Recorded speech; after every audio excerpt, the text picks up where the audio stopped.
Muito boa tarde.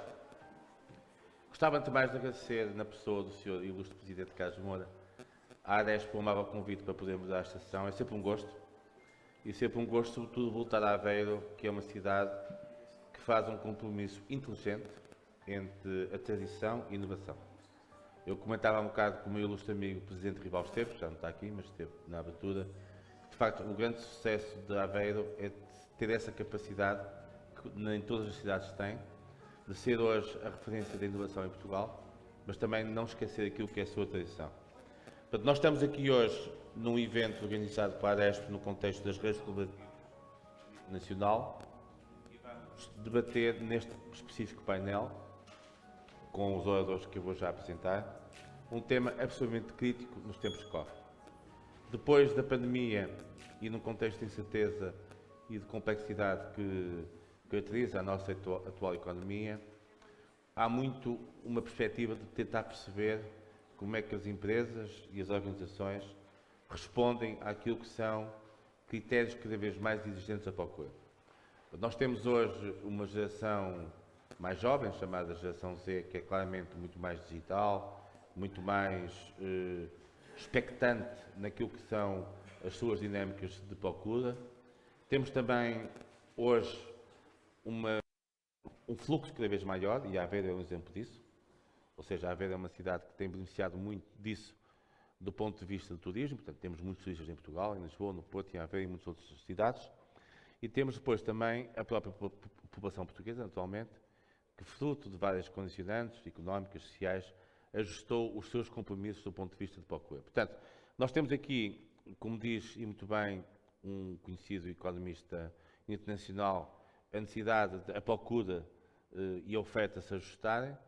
Se calhar neste momento é a oferta que tem que se ajustar à procura, porque a procura hoje mudou muito, mas temos também aqui dinâmicas que têm a ver com criatividade, inovação, qualidade.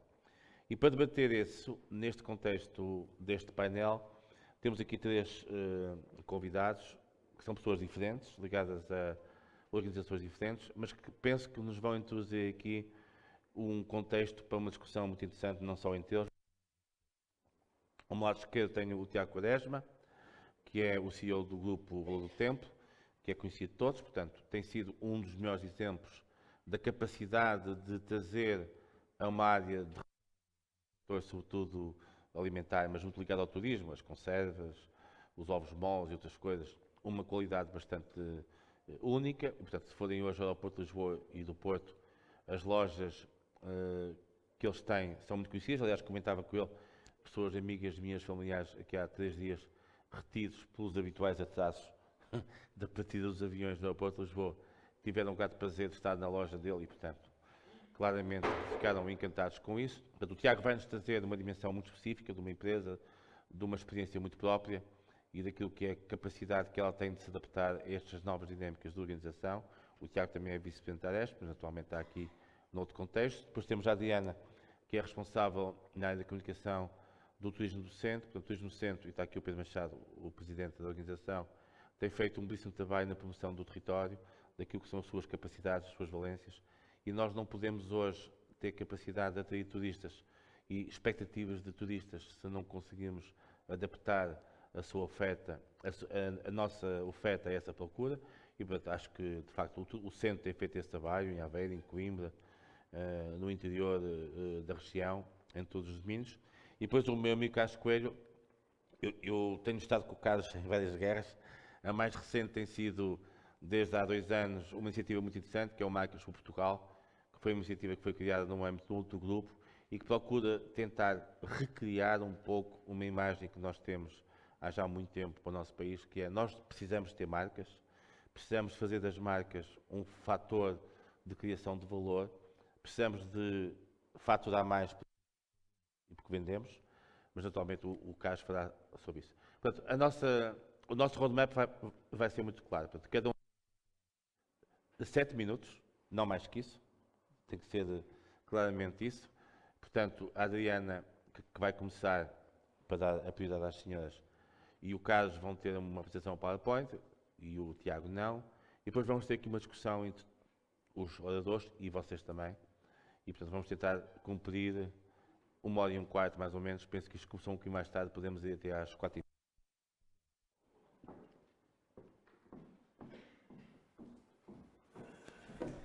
Boa tarde a todos. Já pus aqui o meu cronómetro. Espero não passar muito mais dos 7 minutos, ainda que tenha negociado aqui com o meu amigo Tiago, que ele me daria 3 dos seus 7 minutos, por isso podemos aqui contabilizar um bocadinho mais. Há um bocadinho estávamos aqui a conversar entre nós, antes do início deste painel, eu estava a dizer ao Carlos Coelho, Carlos, eu estou assim um bocadinho tensa, e ele, Adriana, não diga isso, e ele disse, nunca se diz que está nervosa, e eu disse, não estou nervosa, a questão é que é a primeira vez que estou aqui a partilhar o palco consigo, que admiro, que é uma personalidade que muito admiro, e realmente é uma grande responsabilidade e, sobretudo, uma grande alegria, mas não estou nada tensa, estou muito feliz.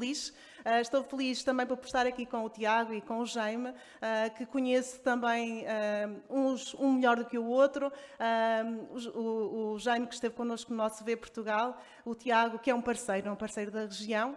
Uma palavra em especial aqui a quem me dirigiu o convite, ao Sr. Vice-Presidente da Aresp, Sr. Jorge Loureiro, muito obrigada pela responsabilidade, ao meu Presidente e agora também, antes de passar ao cumprimento do Presidente da Aresp, a Dr. Carlos Moura, quero também aqui destacar a Sra. Secretária-Geral, a Dra. Ana Jacinto, uma grande mulher que muito nos honra aqui, a todas as mulheres que trabalham no turismo. Olha, está ali uma senhora a levantar o braço. Muito bem, e já passaram 1 minuto e 19 minutos, 1 minuto e 22 segundos, por isso eu vou passar a minha apresentação. Como devem perceber, eu fui uma contratação de última hora, mas nem por isso descurei dos meus deveres de preparar com responsabilidade uma apresentação que vos pudesse entusiasmar, mas sobretudo percebermos aqui o que é isto de uma tendência, porque se vamos falar de tendências, e eu também tenho aqui, eu tenho uma vida ligada ao Turismo Centro de Portugal, mas também tenho uma vida académica associada e nós temos que procurar também perceber um bocadinho dos conceitos para podermos falar com propriedade sobre eles. Então, uma tendência é uma mudança ou um desenvolvimento em direção a algo novo ou diferente. As tendências são os consumidores que definem, não somos nós, não é Turismo do Centro, não é o Turismo de Portugal. Somos cada um de nós, enquanto turistas, que definimos. Então, são os consumidores que definem as tendências e não há tendências sem público, e vou-vos dar aqui alguns exemplos. Uma correta adaptação às tendências pode, então, desbloquear algumas oportunidades de negócio. São dois exemplos que eu trouxe para comprovar que, efetivamente, não há tendências sem público. O primeiro é o Apple Newton, que foi lançado em 1993, preço muito elevado, razão do insucesso, principal razão do insucesso. É óbvio que foi aproveitado para muitas destas ideias para a criação do iPad, que assim teve bastante sucesso. E uma nova linha de Coca-Cola, que foi lançada em 1985, descontinuou-se a Coca-Cola original, lançou-se uma Coca-Cola com um novo sabor, resultou que o público não aderiu, ou seja, não se verificou aqui uma tendência. Quando algo é uma tendência, há muito tempo não é uma tendência, ou seja, é um comportamento ou uma necessidade básica. E isto também é muito importante, porque nós falamos agora, e a Turismo Centro de Portugal tem trabalhado, e julgo que todos nós trabalhamos aqui no setor do turismo, temos trabalhado este conceito da sustentabilidade. A sustentabilidade já não é uma tendência. A sustentabilidade é hoje uma necessidade. E por isso eu também achei muito importante, uma vez que falamos tantas vezes desta questão da sustentabilidade, dizer-vos claramente que já não é uma tendência do turismo, é mesmo uma necessidade, é imperioso que a sustentabilidade se estenda a todos os vários setores do turismo, nomeadamente nas vossas áreas de atuação, mas também nas nossas enquanto DMO, ou seja, a entidade que tem esta responsabilidade de estruturação e promoção da região centro de Portugal. Uma palavra nova para alguns, não sei se todos conhecem o que é isto do trend spotting. O trend spotting é a capacidade de identificar tendências antes que elas surjam no mercado. E isto dá-nos o quê? Vantagens competitivas. Então, há aqui 4 passos para um melhor processo de trend spotting, e vou-vos dizer porque é que trouxe esta questão aqui, porque a minha apresentação, a certa altura, mais focada na atividade da Turismo Centro de Portugal, vai abordar, em particular, a questão 3, que é auditarmos o nosso próprio conteúdo. Nós, enquanto Turismo Centro de Portugal, temos que ler e antecipar também, de alguma forma, de forma mais autodidata, as tendências do mercado. E trabalhamos e vamos incidir um bocadinho mais naquele ponto 3 de sermos auditor do nosso conteúdo, em particular, analisar os conteúdos da empresa que estão a gerar mais interesse. Que ferramenta é que nós usamos para isso? usamos o nosso website da Turismo Centro de Portugal. Existem outras formas de anteciparmos e de trabalharmos este processo do trend spotting, ao escutar consumidores, monitorizar temas, consultar influenciadores. Tudo isto é muito importante para que consigamos, então, identificar as tendências antes que elas surjam no mercado e anteciparmos aos nossos competidores diretos. Trouxe o ChatGPT, foi um tema ao almoço. Só tenho 2 minutos, já estou a ficar atrapalhada. O chat, e tensa, muito tensa, Carlos. O ChatGPT é então uma ferramenta de inteligência artificial e que está a trazer alguns potenciais usos muito interessantes para o setor do turismo, desde logo fornecendo informações sobre alojamento, restaurantes, atrações, auxiliar nos processos de reserva, fornecer direções e informações de viagem e responder a FAQs, as questões mais frequentemente colocadas. Digo-vos que muito facilmente, eu testei um dia destes para ver de que forma é que o ChatGPT pode ajudar, por exemplo, a atividade da Turismo Centro de Portugal e à minha em particular, que tem a responsabilidade de criar conteúdos para o nosso site, e coloquei ao ChatGPT o desafio, identifica-me um roteiro de 3 dias em Aveiro, e digo-vos que o resultado é surpreendente, é super completo, mas não substitui, como é evidente, a consulta ao Turismo Centro de Portugal, ao nosso site, como é evidente, onde podem encontrar toda a informação muito completa e personalizada. Este é um vídeo que eu achei muito interessante de promoção turística de uma região que se chama Icelandverse, e eu trouxe-o, não vou passar porque não tenho tempo, mas é uma forma de promoção turística que usa o metaverso para promoção turística de um país ou de uma região. Sugiro que, por favor, consultem, chama-se Icelandverse. No fundo, o que é que ele apresenta? Apresenta no metaverso um mundo virtual deste destino turístico, em onde vocês podem, quase de uma forma muito cómica, conhecer um bocadinho sobre este destino turístico. Trouxe também algumas tendências do turismo, principais tendências do turismo, que achei que podiam ser muito pertinentes para a vossa atividade. Os turistas que viajam mais sozinhos, os turistas que procuram experiências de aprendizagem com os locais, a adoção da tecnologia nas viagens, que acelerou bastante, os consumidores que combinam viagens de negócios e de lazer, já é um conceito que nós já conhecemos. O setor das viagens, que está a levar a sério estas questões da sustentabilidade, e o transporte aéreo, que está a evoluir rapidamente para a transição aérea. Também achei muito importante trazer estas 15 tendências de consumo com impactos no turismo, desde logo a era da inspiração e da introspeção, o recurso à inteligência artificial e através daqueles 2 exemplos que acabei de vos dar há minutos, a segmentação comportamental. É muito importante, não é só olhar para o perfil demográfico que tradicionalmente utilizávamos, mas ver além, vermos quais são as paixões, as motivações, as convicções e as atitudes do consumidor para podermos adaptar a nossa oferta.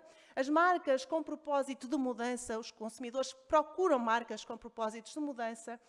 O EUSA, que é o combinar o trabalho com propósito de vida. A personalização da experiência, a liberdade e a diversão, as marcas transparentes, a procura de companhia com significado, a metafísica, o power to people, que é os cidadãos no controle, a perda de confiança nas autoridades centrais, nas ideologias dominantes, nas instituições e nas elites, a busca por segurança, a conveniência, a consciência, a autenticidade, o não ao consumo. O consumo começa a ser uma palavra muito a evitar. As novas gerações fogem um bocadinho deste conceito porque não é aceite comumente. Para finalizar, aquilo que vos disse há pouco de nós sermos também um bocadinho agentes desta antecipação de tendências, nós na Turismo Centro de Portugal estudamos aqueles conteúdos que no nosso site geram mais procura, o que é que as pessoas mais procuram, qual é o seu perfil, de forma a que também possamos aqui adaptar a nossa comunicação àquilo que sabemos que é mais procurado e por isso trouxe aqui uma análise muito rápida à última campanha que fizemos, que se chama Um Destino e Tanto. Podemos, então, perceber que o poder de compra das pessoas que consultam os nossos conteúdos do Centro de Portugal têm poder de compra, era isso que eu queria dizer, têm poder de compra muito diversificado e o target é dos 35 aos 50 anos, 54 anos, que é aquele que mais nos visita. Porquê é que isto é importante? Porque isto mexe com a forma como olhamos os vários targets, o público adulto, que está mais consolidado, mas é muito importante e é fundamental que consigamos continuar a trabalhar outros públicos com potencial de crescimento. Também analisamos os interesses dos visitantes globais da Turismo Centro e ficamos a par dos seus interesses e pesquisas. Isto mexe com o quê? Isto mexe com uma forma como nós olhamos para o target mais jovem. Conseguimos perceber que o desporto, a aventura, a gastronomia e as viagens em família são os principais interesses dos nossos visitantes e que esses interesses, sobretudo, estão alinhados com as características do nosso território. Também sabemos reconhecer o que desperta o interesse nos visitantes, que é um passo muito importante para conseguirmos recebê-los muito bem, que é esse o nosso objetivo enquanto destino turístico. E os dados, então, estes dados permitem dizer-nos logo para onde é que querem ir. Estas são as 3 regiões que mais se destacam, das regiões mais procuradas no nosso site, Serra da Estrela, Coimbra, Aveiro, mas continuamos a crescer em todas as regiões. Agora, é importante olharmos para os dados e sabermos tirar estas ilações. Sabemos perceber porque é que as outras não estão a conseguir acompanhar, ou se isto é uma questão apenas de uma época específica. O que é que isto mexe? Mexe também que... Já estou a terminar. O tipo de interesses que podemos aqui comunicar, sabemos que o target mais jovem se interessa por desporto e por aventura, a par de conteúdos mais instagramáveis como gastronomia, e estamos aqui, muitos de vós têm restaurantes, pelo que podemos direcionar este tipo de ofertas associado a estas localidades. Também é muito importante saber quais são as criatividades que geram mais engagement nas nossas redes sociais. Conseguimos perceber que as pessoas gostam muito de temas ligados ao turismo de gastronomia, que é um prato forte do centro de Portugal. Com o ciclismo, todas as criatividades que tínhamos, ciclistas e percursos cicláveis, também são muito procuradas e geram mais engagement. E o património também na região centro de Portugal, muito forte. Junto das mulheres, que é um público fundamental, e agora estou mesmo quase a terminar, porque é verdadeiramente importante, as mulheres que são quem no fim, junto com os filhos, têm a decisão de escolher o destino turístico, que é um público que nos interessa muito aqui impactar, as mulheres têm realmente estas preferências mais da natureza, mais destinos junto ao mar, por isso vamos direcionar os nossos conteúdos para irmos ao encontro deste target. E termino assim. Espero que tenha ajudado de alguma forma. Acho que não ultrapassei muito. Foi um prazer. Muito obrigada.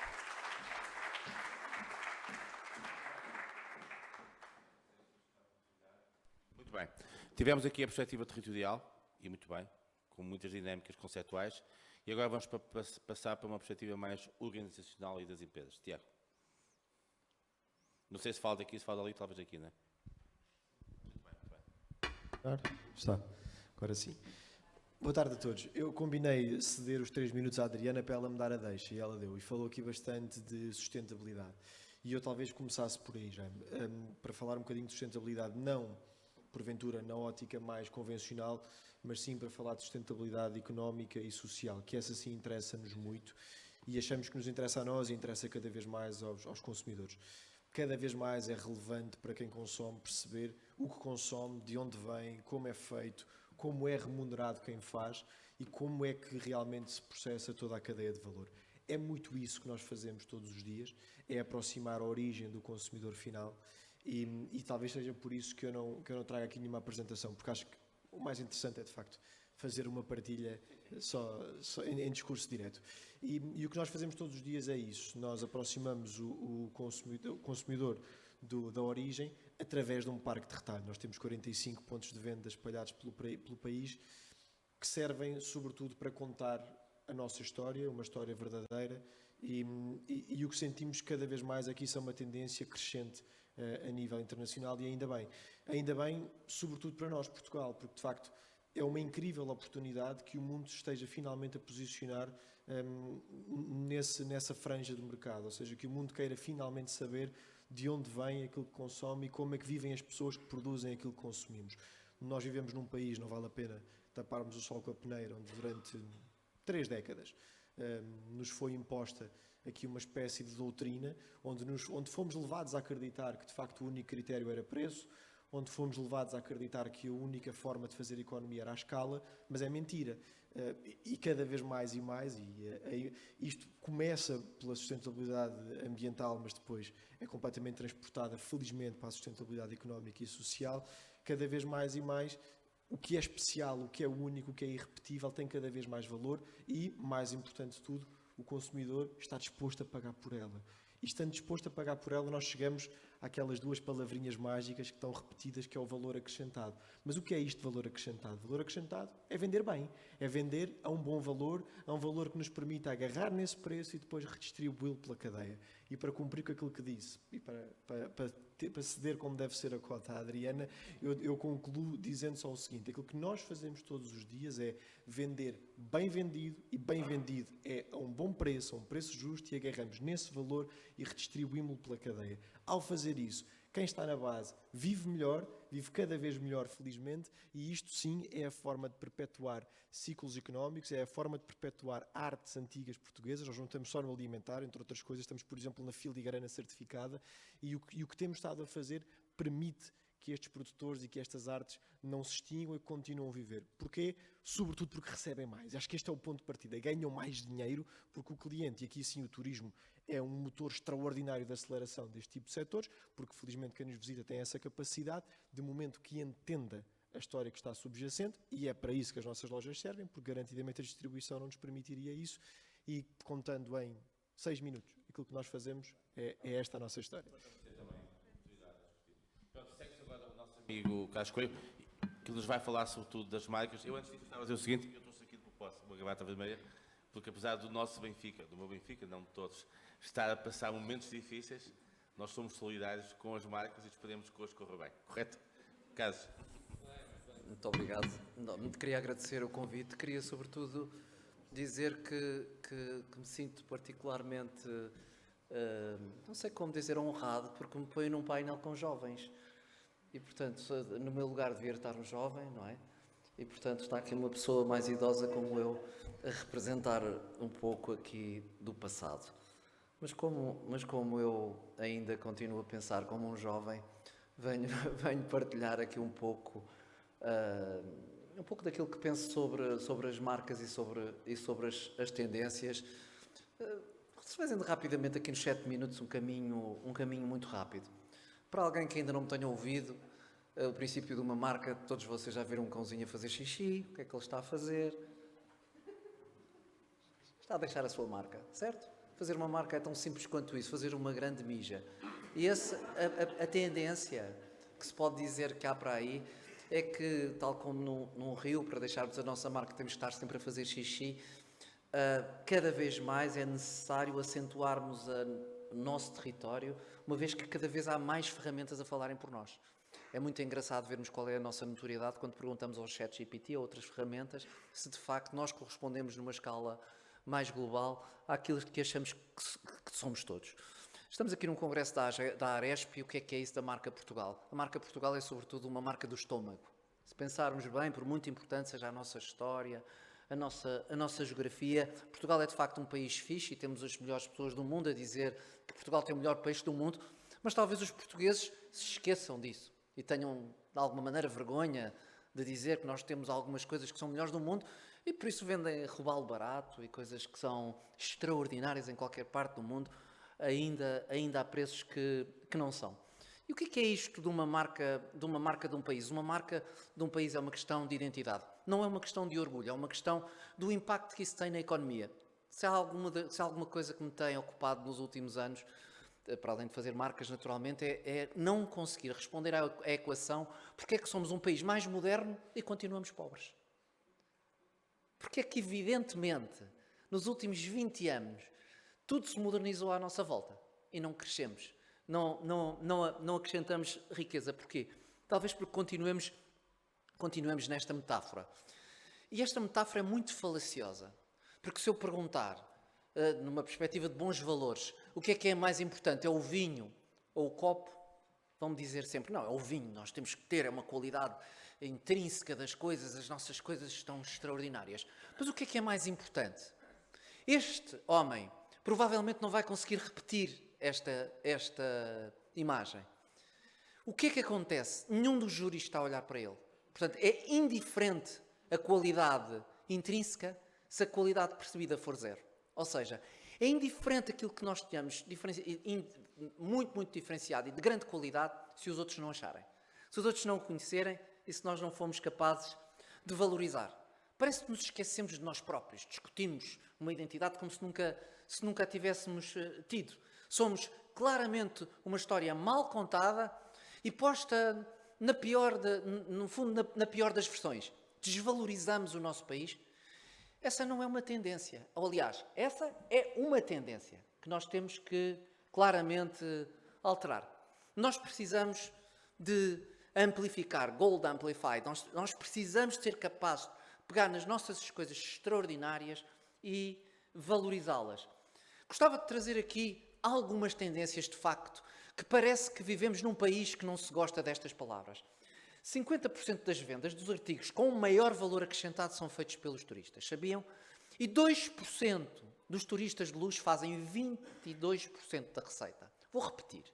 2% das pessoas que visitam Portugal, que têm um valor, que têm um potencial, têm um income acima da média, representam 22% de todo o consumo que se faz em Portugal. E esta é uma tendência. Não é uma tendência que inventemos, não, é uma tendência do nicho, é uma tendência do mundo e acentuou-se ainda mais com o Covid, onde se viu que quase todas as marcas do luxo aumentaram os preços e não diminuíram as vendas, pelo contrário, aumentavam as vendas. E o que é luxo? O que é luxo? Pensamos, bom, luxo é jatos privados e coisas dessa natureza. Luxo é aquilo que é individual, luxo é aquilo que é único, é aquilo que é feito à mão, que é aquilo que é diferenciado, que é aquilo que não é deslocalizado, que é aquilo que não há noutro sítio do mundo. Luxo é tempo, é aquilo que é igual para todos, mas que faz falta a todos. Por isso trago-vos aqui, nesta síntese muito rápida, algumas tendências que acho que são para o consumo. A primeira tendência é uma certa dicotomia entre a velocidade e entre o acelerar ou o retardar.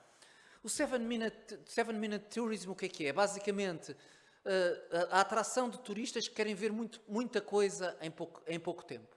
Normalmente, esse tipo de turistas vai procurar experiências muito rápidas, passa muito pouco tempo nos sítios. Eu trabalhei com o turismo do centro, estou agora a trabalhar com os Açores e com o norte de Portugal, e há uma dissonância muito grande entre aquilo que nós temos para oferecer e o tempo que as pessoas passam, ou a forma como nós empacotamos as estadias. O nível médio da estadia no norte, por exemplo, é 1.6, não sei agora qual é que é do centro. Eu lembro quando 1.8, eu lembro-me quando nós lançámos a marca de turismo do centro, tínhamos um claim que era 1 é bom, 2 é ótimo, 3 não quer demais. E havia alguém que me dizia, que porra, coisa tão pouco ambiciosa. Eu dizia, tão pouco ambiciosa para quem não sabe, porque se conseguíssemos que as pessoas passassem 3 dias no centro, teríamos triplicado e, portanto, esta questão de cuidado como é que nós empacotamos as coisas para que seja possível que as pessoas passem mais tempo nos sítios. Como é que nós gerimos também estes dois aspectos? O dinheiro para gastar versus o tempo para investir. O que é que eu quero dizer? Alguém que faz uma estadia mais rápida tem disponibilidade para gastar, porque há uma certa dissonância entre o tempo para gastar, o dinheiro para gastar e o tempo disponível para gastar. Ou seja, quem muitas vezes tem muito dinheiro tem pouco tempo. Quem tem muito tempo tem pouco dinheiro. Nós temos que encontrar aqui o máximo denominador comum entre estas duas coisas. Ou seja, quem tem a possibilidade de investir. E por isso temos que pensar bem se queremos se queremos vender o nosso país no Instagram ou no Ecagram. O Ecagram, para quem não sabe, é uma perspectiva hinduísta do foco, da relação integral com as coisas. Nós somos um país que temos essa capacidade de oferecer turismo com qualidade e com tempo. Com relação com a natureza, temos uma geografia extraordinária para o fazer, temos é sair deste ciclo vicioso. Afirmei em muitos fóruns, tive a oportunidade de fazer aqui de fazer um fórum internacional para as academias de gastronomia, onde o título era este: Portugal é de se comer. Claramente que a mesa é um dos nossos fatores de distinção, e claramente que uma das estratégias e tendências será claramente o share of stomach. A cota de estômago, porque é o sítio onde mais conseguimos fazer o pair entre o tempo de sentar, o tempo de estadia e o dinheiro para despender. Por isso, o sit down with Portugal, ou seja, sentar com Portugal, sentar em Portugal, claramente que devia ser uma estratégia que devíamos usar para o país. Durante o almoço diziam-me que eu era sempre atrasado e estava sempre a fazer coisas em cima da mesa, em cima do joelho. Pois, na realidade, quando falávamos de rede, falamos disto. Nós somos um país onde tudo se resolve à mesa. Está em cima da mesa ou não está em cima da mesa? Certo? Discute-se desde a Assembleia da República até uma conversa com plenos cidadãos. Por isso é à mesa que eu acredito que seja uma das estratégias mais importantes que podemos usar para o país, claramente ligada com a nossa história, com a nossa cultura, com a nossa regionalidade, com os nossos produtos, com a nossa indústria de cerâmicas para a mesa, com a nossa indústria dos vidros, com a nossa indústria dos têxteis, com a nossa indústria da cutelaria, etc, etc, etc. À mesa resolvemos quase isso tudo. Há, no entanto, um elefante nessa sala. Já falou, o Tiago disse. Achamos que temos coisas extraordinárias, mas vendemos-las barato. Por isso, o preço é claramente a sustentabilidade que falta ao nosso destino. Lembrem-se do meu menino a fazer xixi. O facto das coisas estarem mal hoje não quer dizer que não possam mudar. O mundo é em instabilidade para todos os sentidos. E uma nota especial a este meu amigo que nos deixou há muito pouco tempo, que lembrava a todos que temos que viver pela imaginação. O que não temos, imaginamos e é possível fazer. Muito obrigado e boa tarde.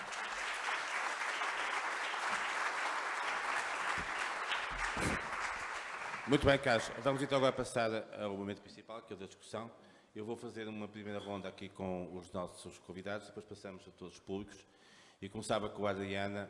Eu estive em Londres em dezembro com o Tara Borrelé, que é o diretor da Monocle, numa conferência, e falámos um bocado sobre Portugal, e ele dizia uma coisa muito simples, que adora Portugal, vem cá muitas vezes, agora tem feito também coisas com a Galiza e com outros países, mas que nós temos, e eu concordo com o Carlos, um problema claro de preço. E portanto, eu perguntava à Adriana, depois perguntava também ao Tiago e também ao Carlos, o que é que leva a que nós não consigamos, de facto, anos após anos, a conseguir fazer refletir a qualidade que temos do ponto de vista da oferta hoteleira, do ponto de vista da oferta gastronómica, do ponto de vista de produto cultural, associado ao turismo, nos preços. É evidente que temos a noção que os preços dos hotéis aumentaram. Aliás, falava um dia com um amigo meu que é hoteleiro em Lisboa, que me dizia que conseguiu aumentar os preços dos hotéis em 20% no ano passado, portanto, sobretudo para americanos, que, como sabem, agora é a nova moda, mas há aqui um problema de preço. Portanto, a questão que se colocava era como é que nós podemos fazer aumentar o preço? Ponto 1. Ponto 2. Será que esse aumento do preço e a forma como vamos refletir junto dos turistas poderá trazer problemas àquilo que é a realidade local? Eu dou um exemplo. Campo de Rico é um bairro conhecido de Lisboa. 29% da população de Campo de Rico atualmente é estrangeira e sobretudo franceses.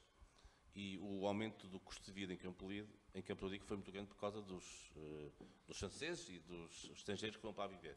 Isso refletiu-se muito na qualidade de vida dos portugueses que vivem lá. Portanto, como é que vocês acham também, e acho que isso é importante, a reflexão que tem que haver a nível do país, que se pode fazer esse compromisso inteligente entre aumentar os preços nos restaurantes, nos hotéis, na oferta turística, mas ao mesmo tempo preservar uma certa capacidade económica de acesso dos portugueses?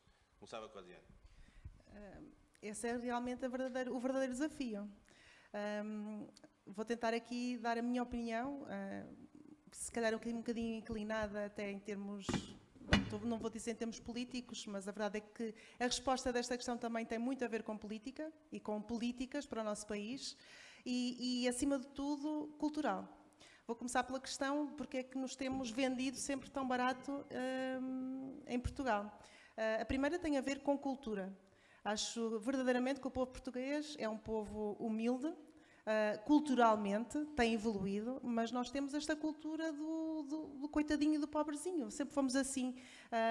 Nunca arriscamos ousar ser um bocadinho mais. Estou a dizer nunca, por favor não me entendam literalmente. Isto é uma metáfora, estou apenas a dar uma opinião naquilo que eu acho que é a cultura do povo português, que acredito que nos últimos anos tem sido alterada, mas acho verdadeiramente que sempre fomos muito humildes no valor que damos a nós próprios, ao nosso trabalho.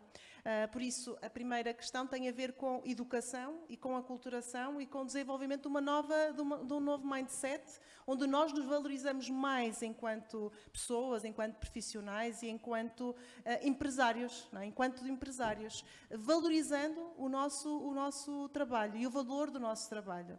E nós fomos, enquanto povo, fomos sempre vivendo e coabitando neste ambiente de alguma mediocridade. Muito sinceramente, acho que é mesmo esta a expressão.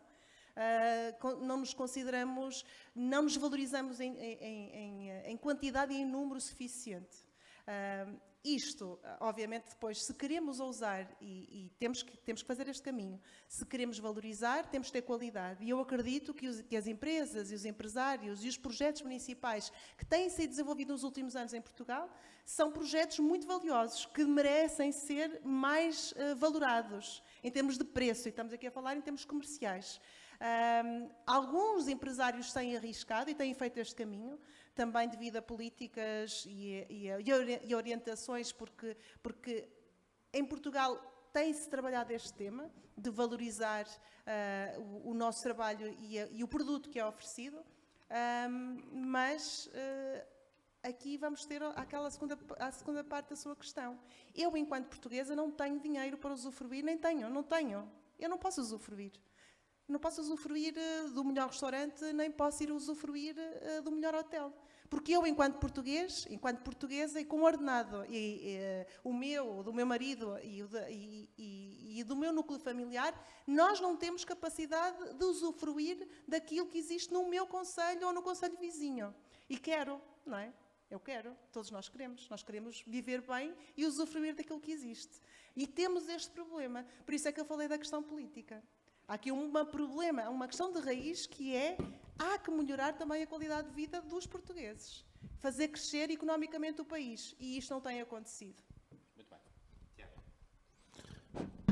Bom, Jaime, sendo um bocadinho provocador. Está aqui numa situação complicada, porque no fundo é um empresário que vende muito também para turistas e, portanto, há sempre este equilíbrio. A situação é muito fácil. O país não vende melhor por falta de coragem. Ponto final. É muito rápido. Eu até podia parar a resposta por aqui.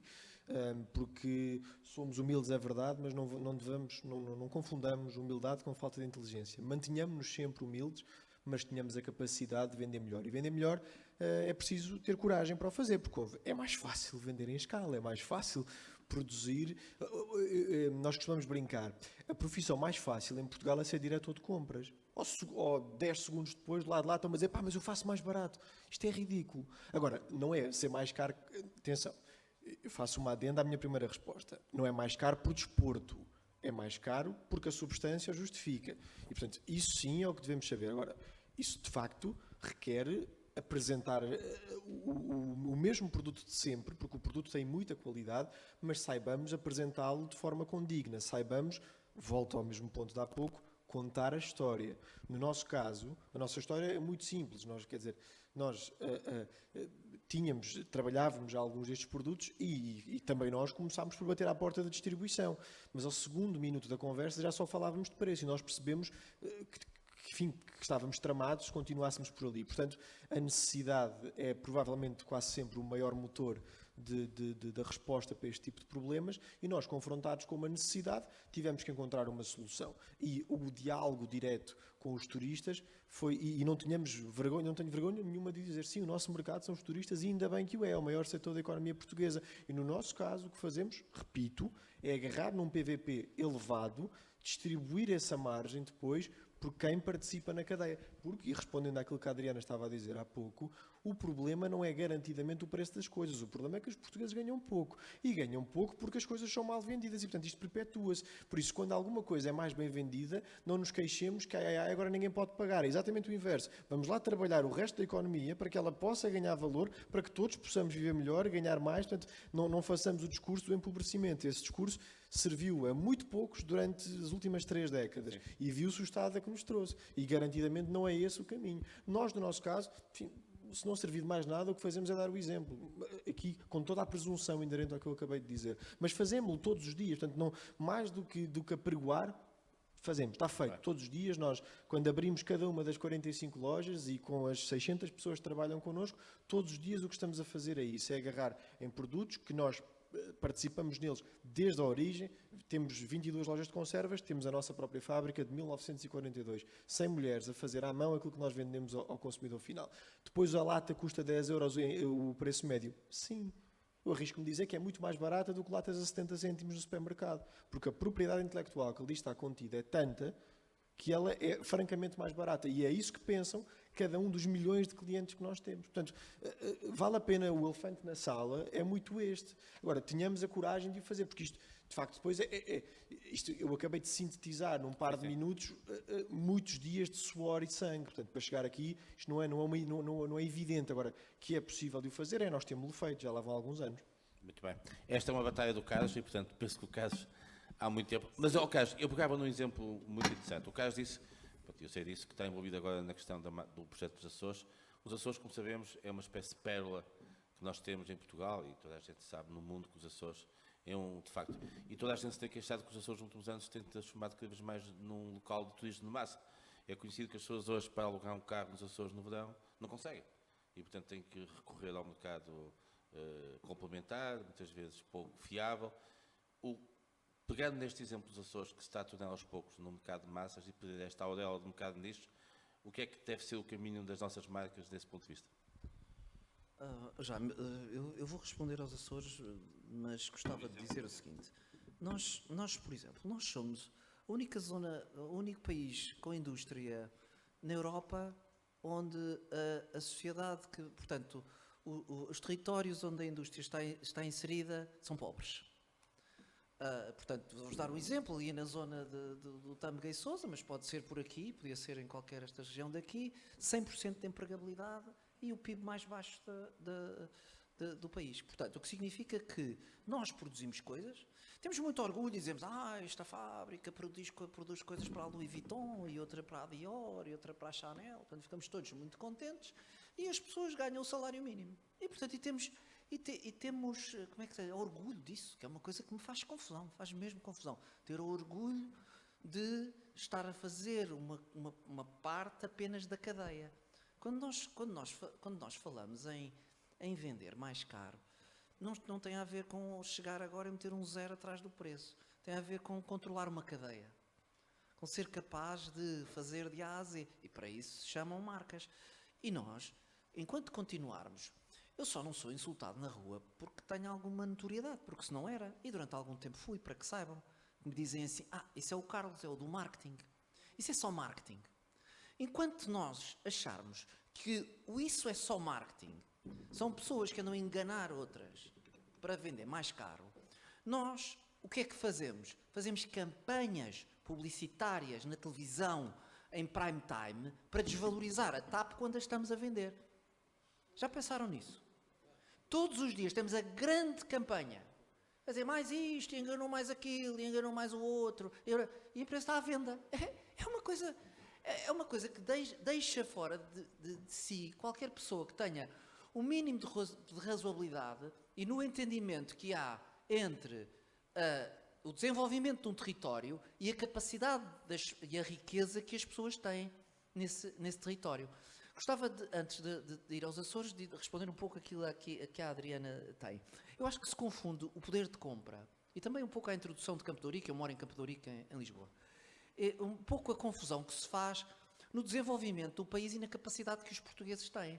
O desenvolvimento de um turismo de luxo em Portugal não tem como objetivo que os portugueses tenham acesso a esse não é um propósito. Tem naturalmente o propósito que os portugueses que sejam ricos tenham acesso a isso. Tem como objetivo que os outros portugueses todos tenham mais riqueza para aceder a mais coisas. Porque não é possível, porque senão vamos sempre balizar por baixo. Senão vamos sempre querer coisas que sejam acessíveis a todos. E pode haver claramente uma clivagem política. Eu não acho que as coisas tenham que ser iguais para todos. Têm que ser melhores para todos. E aquilo que tem que ser melhor. Não adianta querermos desenvolver um território. Porquê é que os Açores porquê é que não há carros nos Açores? Certo? Não tem a ver apenas com o aumento do turismo. É preciso garantir que essa prestação de serviços é rentável. Constitui um fator de desenvolvimento para as pessoas. Sabem porquê é que na Ilha do Pico o turismo rural tem mais sucesso? Porque foi possível distribuir de uma forma mais democrática. Só há um hotel na Ilha do Pico. Portanto, todo o resto das camas são espalhadas por residências particulares e, sobretudo, pela requalificação de antigas segundas casas, adegas, etc, etc. O que é que fez? Houve uma distribuição mais equitativa da receita pela população, o que significa que ela está mais empenhada no turismo, ou seja, constituiu mais receita. O que não quer dizer que as pessoas do Pico vão para uma adega. Por exemplo, eu conheço uma que se vende a 2.500 por noite, 2.500 euros por noite. Isso não é acessível, naturalmente, nem ao dono da adega. Não podemos confundir estes dois aspectos e talvez nos tenhamos que libertar dessa ideologia de dizermos agora estamos a ser invadidos por americanos, os portugueses não têm acesso às coisas. Não, a questão é que temos que conseguir, de uma forma capilar, conseguir construir riqueza na nossa economia, sob pena de facto, os portugueses serem afastados do seu país, num limite utópico, não é, da venda. Aquilo que acho é, nós precisamos de ter orgulho em vender, que é uma coisa que nós temos vergonha. Nós somos um país onde ser vendedor é uma vergonha. Ser do marketing ainda é pior. É como se não se tivesse possibilidade de ter tirado mais curso nenhum, foi-se para o marketing. Não é? Aliás, o marketing não é uma coisa pronto, que é meio chique, não é? Mas que no fundo é assim um layer para enganar as pessoas. Quando na verdade, aquilo que vos tentei dizer aqui, mais de metade do valor de um produto é a sua percepção. Mais de metade daquilo que as pessoas estão dispostas a dar por um produto é aquilo que acreditam que o produto seja e não o que o produto é. Diria quase ao contrário, é possível vender, é possível ter uma muito boa margem num mau produto, não acredito que seja de uma forma consistente, mas é possível ter boa margem num mau produto se a sua consideração for elevada. E tem-se visto, não é? O Credit Suisse, até se eu viesse aqui há um mês e perguntasse que consideração é que vocês tinham do Credit Suisse, certo? Toda a gente dizia que mudava o dinheiro de qualquer banco português para o Credit Suisse. O Credit Suisse há 20 anos que estava falido. Certo? Ou seja, uma percepção que não correspondia à realidade. Não faliu a semana passada, certo? Era de tal modo a dificuldade que a percepção de um banco suíço é a partir de uma coisa segura e boa, não é? Nós dizemos, Portugal não é bom e tem que ser baratinho. Vou dar o exemplo, não dos Açores, da Suíça. A Suíça, os chocolates suíços, a Suíça não tem chocolate, certo? Certo? Não há chocolate na Suíça, não é? Portanto, a maior parte das coisas que a Suíça vende não são suíças. Não estão na sua natureza. São construções que foram feitas, certo? Por empreendedores que conseguiram convencer o mundo de que aquele produto era melhor que o outro. E, portanto, vendem um Toblerone com uma ideia, não sei se viram a polémica, que vão ser obrigados a tirar a montanha, etc, etc. É só uma polémica, eventualmente, para valorizar a marca, de usar um ícone para fazer isso. Portanto, só para terminar, há uma vergonha intrínseca que vem da nossa tradição judaico-cristã, de nós acharmos que vender, de ter margem, de ter lucro, é alguma coisa que está perto de um pecado. Pois nós temos, a única forma que eu conheço, a não ser que seja roubar ou outras coisas dessa natureza, de criar riqueza para o país, é ser capaz de acrescentar margem. Em quê? Nos produtos que nós temos que não são copiáveis, que não são deslocalizáveis, certo? E aí o turismo está claramente na linha da frente para poder fazer isso. Outras coisas, noutras áreas, não conseguirmos.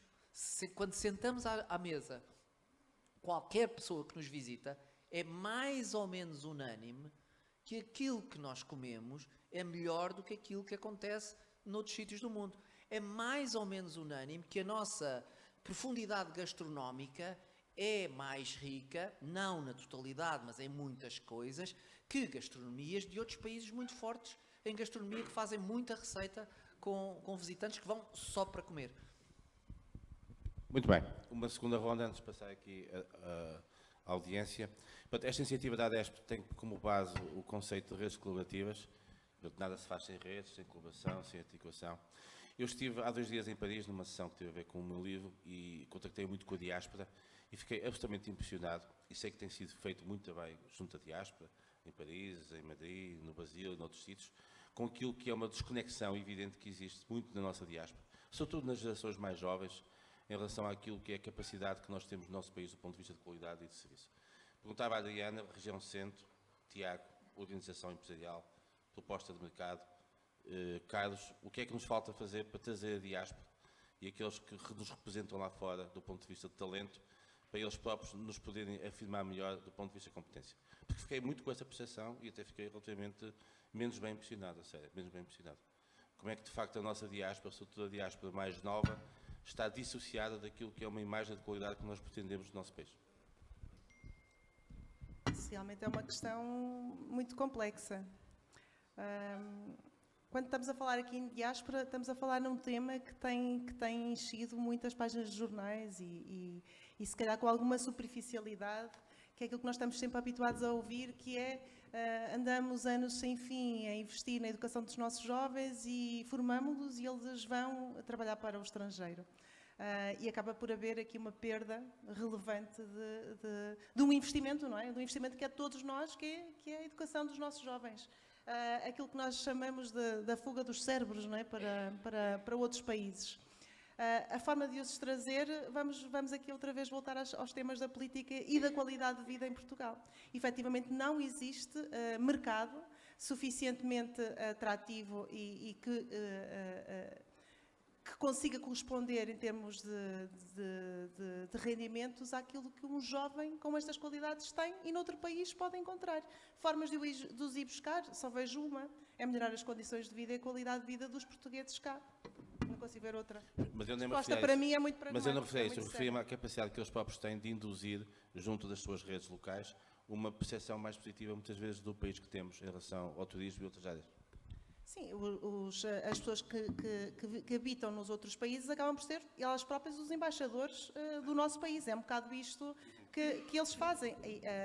A Turismo Centro de Portugal, talvez a agência o faça, a Turismo Centro de Portugal não tem mantido esta relação com a diáspora em termos internacionais. Não sei, Presidente, depois se quiser acrescentar alguma coisa a esta questão em termos mais políticos.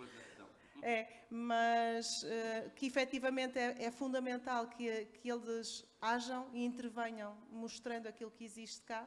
E eu gostaria, a propósito disto, falar que estamos a ser cada vez mais atrativos enquanto destino, e não digo o centro de Portugal, mas Portugal como um todo, em termos daquilo que nós chamamos de turismo académico. E, por exemplo, Coimbra é um dos grandes destinos que mais atrai estudantes Erasmus para a nossa região. Isso poderá ser um sinal muito positivo e que acaba por trazer também bons resultados a curto, médio e longo prazo em termos de marca, de notoriedade do destino do centro de Portugal e até noutra perspectiva, até em termos de retenção desses embaixadores aqui para a região e para Portugal. Gostava de pegar precisamente nesse caso. Porquê que não conseguimos resolver? Desculpem a agressividade com que vou dizer isto. Coimbra é um sítio pedante. Pedante é a Coimbra dos doutores, certo? Não é, Dr. Pedro Machado? É um sítio pedante. Deixem-me explicar. É com carinho, porque gosto muito de Coimbra.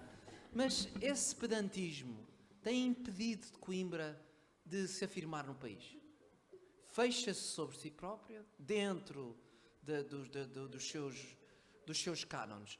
Pois o que é que tem aberto Coimbra? Tem sido precisamente esse canal de interesse dos jovens por uma das universidades mais antigas do mundo e que vem, espero, se Deus quiser, destruir essa ideia sobranceira de que é controlada por médicos, por advogados. Sente-se isso, já falámos muitas vezes sobre isso, tenho muita pena que Coimbra, pela história, pela cultura, por aquilo que representa em Portugal, não ter a importância no país que tem. E de alguma forma isto pode passar para o resto do país. Nós somos pedantes em relação à nossa diáspora. Tínhamos vergonha. Eram as pessoas que foram trabalhar a dias para a França, eram as porteiras de Paris. Por isso temos vergonha, não nos identificamos. A nossa diáspora foi assim, devíamos ter sido orgulhos, porque podíamos ter sido um de nós, pode ter sido alguém da nossa família que foi forçado a fazer isso, mas certamente não tenho consciência. Eu já fiz várias conferências aí pelo mundo, organizado pela diáspora, e vemos um grupo de pessoas forte, abandonado no sentido identitário, ferido com Portugal, que não dá a importância que deveria ter esta relação de proximidade ou de intimidade cultural, lembrando que a nossa diáspora será, no mínimo, diáspora considerando segundas e terceiras gerações, será no mínimo o mesmo número de pessoas que nós temos em Portugal. Portanto, estamos certamente a falar da volta de 10 milhões de pessoas na diáspora. Vergonha! Nós somos pedantes, andamos com o nariz muito em cima, sem razões para isso, e temos vergonha daquilo que é a nossa história, a nossa cultura. Temos vergonha, que é uma coisa que eu não entendo. Porque é que temos vergonha de termos imigrado? Porque foi preciso. Porque é que temos vergonha de termos ajudado a construir Paris? Porque é que temos vergonha de pessoas que foram da segunda geração, que construíram impérios e que têm uma capacidade económica e de influência que podiam ajudar a construir uma rede, de facto, para o nosso país, não apenas no turismo. Muito bem. Tiago, eu antes de passar isto, gostava de dizer, só para terem ideia, que no caso de França, e são números oficiais... Se eu aparecer morto em Coimbra, já sabem porque foi. Mas gostava de deixar aqui um dado que é muito importante. Eu vou deixar aqui um dado que foi dito nessa sessão e que é muito importante. O PIB português são 200 mil milhões de euros, como sabemos. O PIB de França é 10 vezes mais. Há dados que confirmam que a diáspora portuguesa, a antiga, a nova, toda a rede que está montada, contribui com 2,5% para o PIB francês. Portanto, é disso que estamos a falar. E, portanto, nós temos de ter noção de que, de facto, há aqui um conjunto de empresários de muito relevo em termos internacionais, não só em França, por exemplo, no Brasil, pouca gente sabe, um dos maiores acionistas da REN e da Brisa, que eu acho que disse, é brasileiro e é uma pessoa muito pouco conhecida. E, portanto, é uma dinâmica que nós temos que aproveitar, porque tem um potencial de capital absolutamente único, e nós somos um país que precisa de capital. Está completamente descapitalizado, e o que estamos aqui a discutir tem muito a ver com isso. Tiago. Jaime, eu, enquanto neto de imigrantes, vou aproveitar esta pergunta para fazer aqui uma leve ponto, mas acho que cola em perfeição. Não há marcas portuguesas internacionais. Não há. Comerciais. Podemos, cada um de nós, lembrar-se de uma muito específica, mas, sobretudo, quando comparamos com outros países da nossa dimensão populacional, uma Suécia, por exemplo, que nos dá 1000-0 na capacidade de projetar marcas. E, de facto, isto cola muito com as duas intervenções anteriores de qualquer um de nós. Voltamos sempre à falta de coragem. Coragem é essa que tivemos e temos e que os nossos imigrantes têm. Pois há aqui uma contradição, porque somos incapazes de projetar uma única marca portuguesa a sério, de forma internacional. Porquê é que somos incapazes de o fazer? Bom, porque se estamos há 30 anos a vender mal em Portugal, caramba, garantidamente, quando vamos para a Praça Internacional, não é para produzirmos mais barato em Portugal que alguém nos vai ligar alguma coisa na Praça Internacional, porque aí há sempre alguém que tem mais população, que paga menos salários e vai conseguir vender mais barato do que nós. A única hipótese que temos de nos afirmar é exatamente pelo outro lado da moeda, mas com o qual nós estamos divorciados há muito tempo. E, portanto, esta é um bocadinho a razão pela qual não há marcas internacionais. Agora, para dar uma nota de otimismo, talvez estejamos aqui no advento de algo bonito, porque o turismo que a sério, ou seja, este turismo urbano tem talvez nem uma década em Portugal, mas que tem tido uma capacidade tão grande para nos projetar internacionalmente. Há sempre um número que me parece muito interessante. Nós recebemos, enfim, grosso modo, alguém me corrigirá e saberá melhor que eu, nomeadamente os números das regiões e turismo de Portugal, mas arredondando 30 milhões de pessoas por ano. Ora bem, isto ao final de 10 anos são 300 milhões de pessoas. Se nós conseguirmos impactar 5% desta gente, nós passamos a ganhar 15 milhões de consumidores. Já vamos com 1,5 vezes ao nosso país. E em princípio, quase todos eles muitíssimo qualificados ou bastante qualificados. Portanto, tudo isto é mercado. Agora, tenhamos nós a capacidade de impactar como deve ser estas pessoas e de percebermos o poder extraordinário, muito mais interessante do que irmos todos para o Dubai, enfim, vale o que vale, para a Expo e gastar muito dinheiro a promover o que fazemos e tal.